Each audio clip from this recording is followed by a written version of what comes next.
یسوع نے اپنے شاگردوں سے ایک اہم سوال پوچھا۔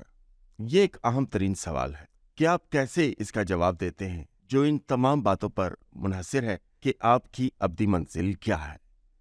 کیونکہ متی 16 باب میں یسوع نے اپنے شاگردوں سے پوچھا، لوگ میرے بارے میں کیا کہتے ہیں؟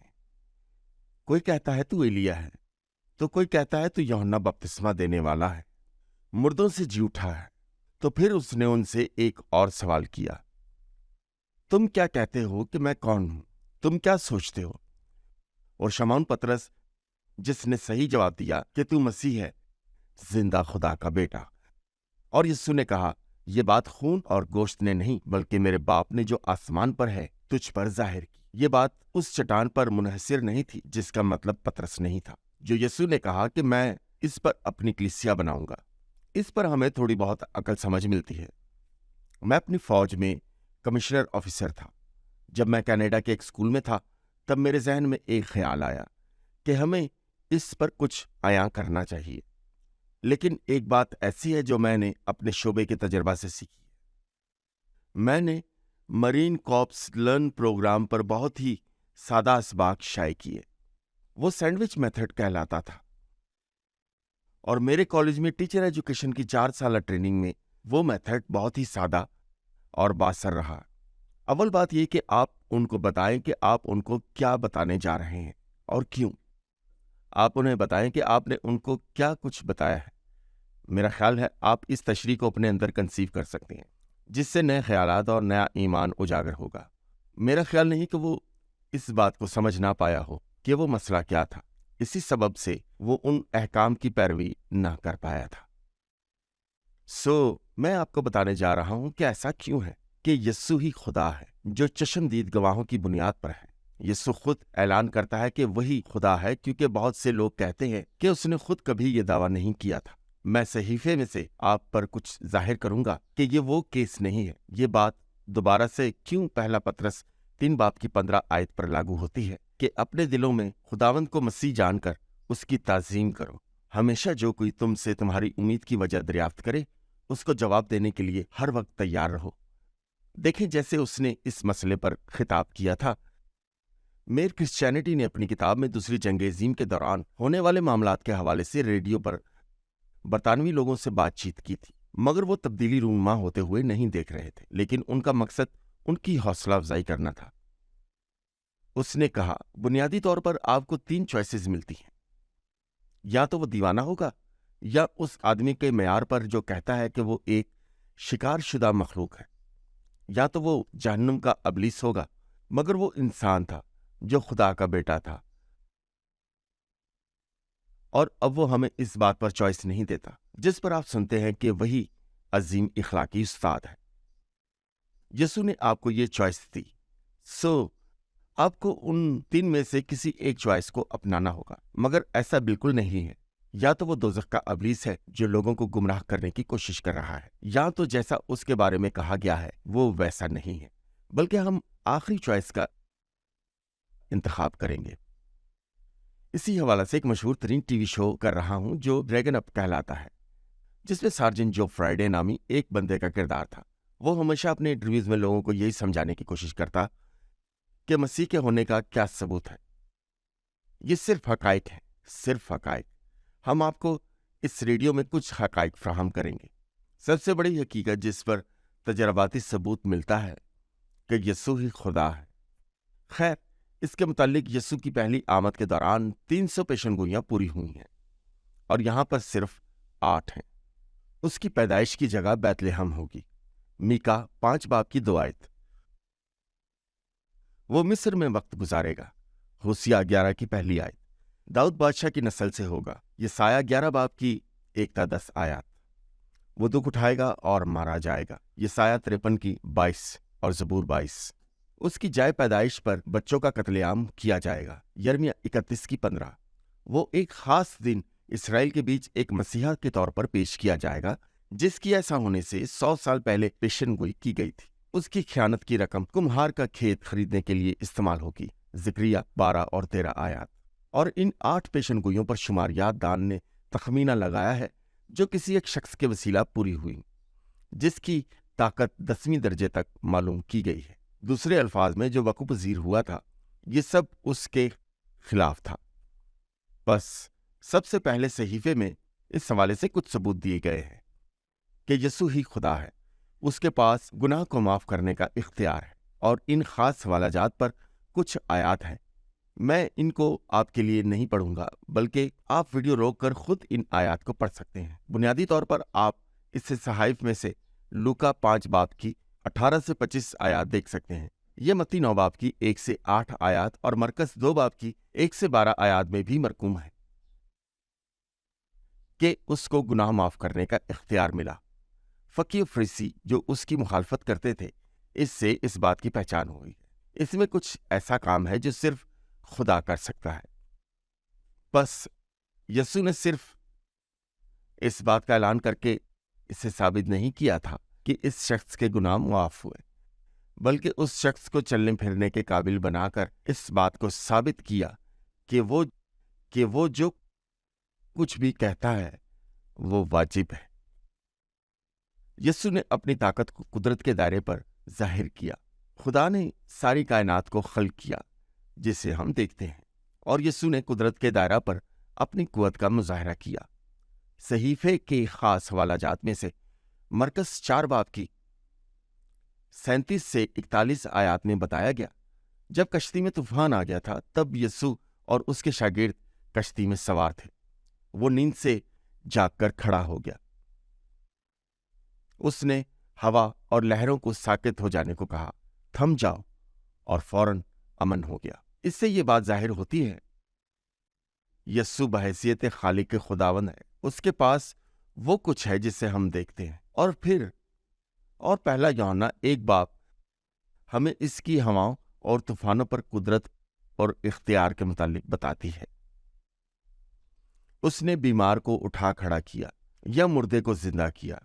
یہ متی 14 باب کی 13-14 آیات اور لوکا 7 باب اور اس کی 14 سے 16 آیات میں بتایا گیا۔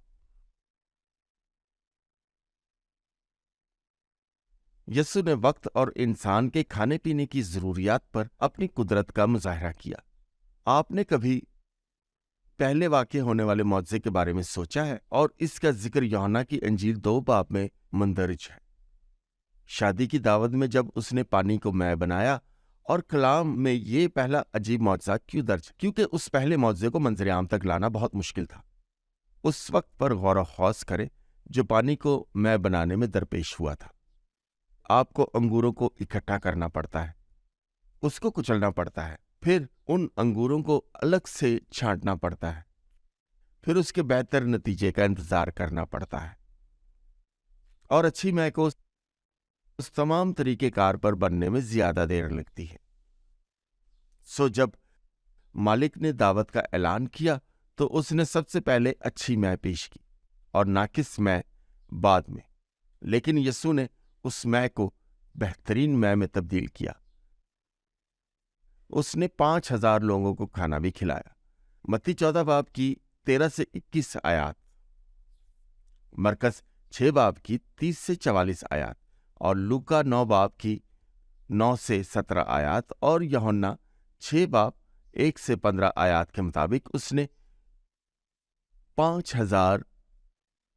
4000 سے 5000 آدمیوں کو کھانا کھلایا تھا۔ صرف اس بات کو مد نظر رکھیں جو گندم کی کٹائی سے آٹا تیار ہوا تھا، پھر اسی گندے ہوئے آٹے سے روٹی تیار کی گئی تھی۔ اس نے فوراً ایسا کر کے 5000 لوگوں کو کھانا کھلایا تھا۔ پھر یسوع مردوں میں سے جی اٹھا، اور میں اس خاص جملے کی وضاحت پر کچھ وقت گزاروں گا کیونکہ یہ بہت ہی اہم مفہوم ہے۔ مسیحیت کا کل ایمان یسوع کی قیامت پر ابھرتا ہے۔ اگر کوئی اس بات کو ثابت کر سکتا ہے کہ یسوع مردوں میں سے نہیں جی اٹھا تھا تو پھر ہماری ساری مسیحیت کا ایمان بے معنی ہے۔ پہلا کرنتھیوں 15 باب میں ہمیں اپنے گناہوں کی تلافی پر خود کو یاد دہانی کرواتا رہتا ہے۔ سب سے پہلے تو خالی قبر ثبوت تھی، اس کے حکم کی جانب سے ان کو لاش پیش کرنے کا اختیار حاصل نہیں تھا۔ خواتین کی گواہی، شرمندگی کا معیار، وہ عورت جس نے سب سے پہلے یہ دریافت کیا تھا وہ قبر خالی ہے۔ اور بائبل کی صدی کے زمانے میں فلسطین میں عورتوں کی گواہی کو کمتر اور بیکار سمجھا جاتا تھا، اور یہ اس بات کا ثبوت تھا کہ یہ سچی حقیقت ہے۔ شاگرد اور رسول اس بات کو سلجھا نہیں پائے تھے، بلکہ جو واقعہ ہوا تھا صرف اسے پیش کیا گیا تھا۔ شرمندگی کے معیار پر اس واقعے کو ظاہر کر کے اس پر غالب آیا جا سکتا ہے، اور پھر بہتوں کو دکھائی دیا جتنے اسے جانتے تھے، اور ایک بار میں 500 کو دکھائی دیا، جس کے متعلق پہلا کرنتھیوں 15 باب میں درج ہے۔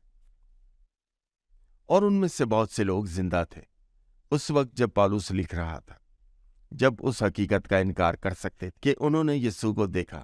اگر انہوں نے واقعی اسے دیکھا نہ ہوتا تو کیا ہوتا، مگر وہ دلیری سے اعلان کرنے والے بنے اور ان کے ساتھ ایمان میں مر گئے۔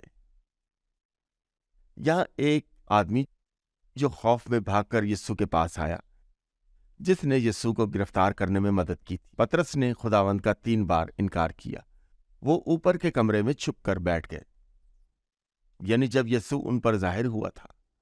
اگر آپ اس حوالے سے اعمال 2 باب پر آئیں، جس میں جب انہوں نے دلیری سے انجیل پر اعلان کیا تھا، سو پھر سے وہ مکمل تبدیلی یسوع کے جی اٹھنے کو ثابت کرتی ہے۔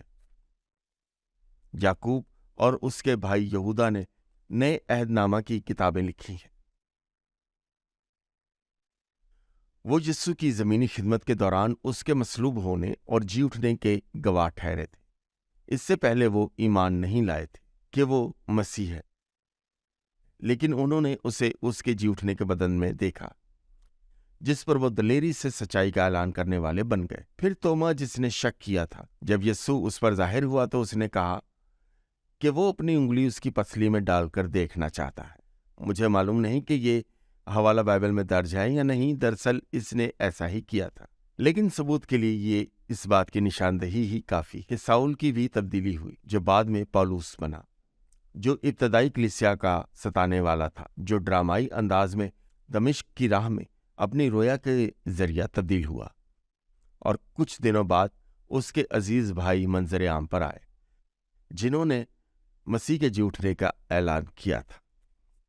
پھر ہم نے مسیحیت کو تیزی سے اس دنیا میں پھیلتے ہوئے دیکھا، جو پھر سے اس کے جی اٹھنے کے حقائق کی گواہیوں پر مبنی تھی۔ اب کچھ لوگ کہتے ہیں کہ یسوع نے کبھی بھی اپنے خداوند ہونے کا دعویٰ نہیں کیا تھا۔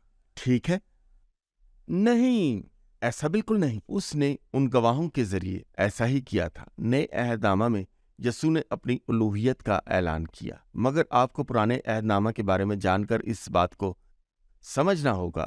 سو آئیں پرانے عہد نامہ میں مسیح کو دیکھتے ہیں۔ یسوع نے بار بار اپنے خدا کا بیٹا ہونے پر حوالہ دیا ہے۔ ہم اس پر کہیں گے کہ وہ صرف انسانیت کی نشانی ہے۔ خیر ایسا تھا، لیکن آپ کو اسے دانیل 7 باب 13 سے 14 آیات سے منسلک کرنا ہوگا۔ آپ اس پر غور و خوض کر کے پڑھ بھی سکتے ہیں، جہاں دانیل نے رات کو خواب میں دیکھا ایک شخص آدم ذات کی مانند آسمان کے بادلوں کے ساتھ آیا۔ یسوع نے اس کلام کا حوالہ دیا تھا جب وہ سردار کاہن کے سامنے پیش کیا گیا۔ جب سردار کاہن نے کہا تھا ہاں یا نہیں کا اعلان کر کہ کیا تم مسیح ہے، پھر اس نے کہا کہ ہاں، وہ اسی شخص یعنی ابن آدم کو آسمان کے بادلوں کے ساتھ آتا ہوا دیکھے گا۔